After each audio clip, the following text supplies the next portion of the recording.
So ayan guys, nagluto nga kami dito ng sinigang na manok sa mangga.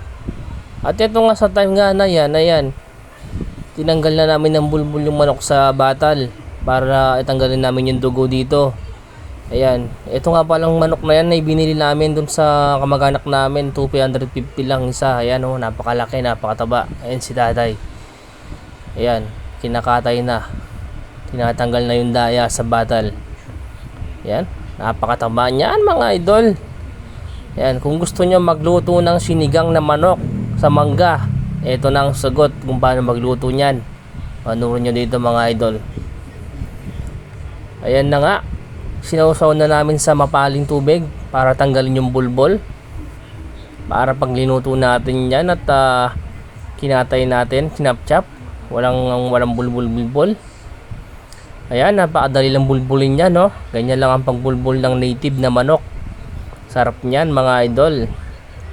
Ito nga pala yung mga recados na gagamitin natin dyan: luya, siling haba, bawang sibuyas at ang mangga tsaka kangkong. Bali yun nga pala yung magpapaasim dyan. Ayan, manggisa na tayo dito.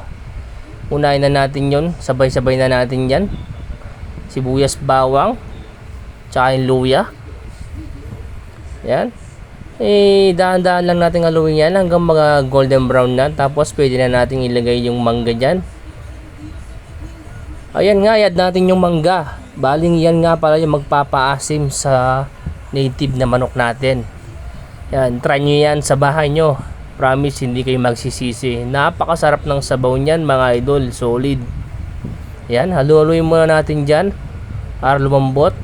Magad tayo ng patis. At saka yung pampalasa na nilalagay natin dyan, siyempre, huwag nyong kalimutan. Ayan, nilagay na namin yung pinalambot namin na native na manok.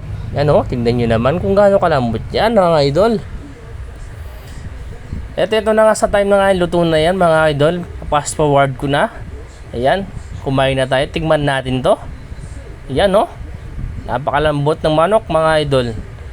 Ayan, hihigupin ko muna yung sabaw. Ayan, napakasarap talaga, solid.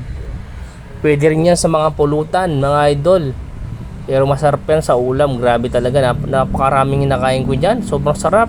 Share ko lang sa inyo kung gusto nyo matuto ng mga lutong Kapampangan. Yan lang naman, thank you.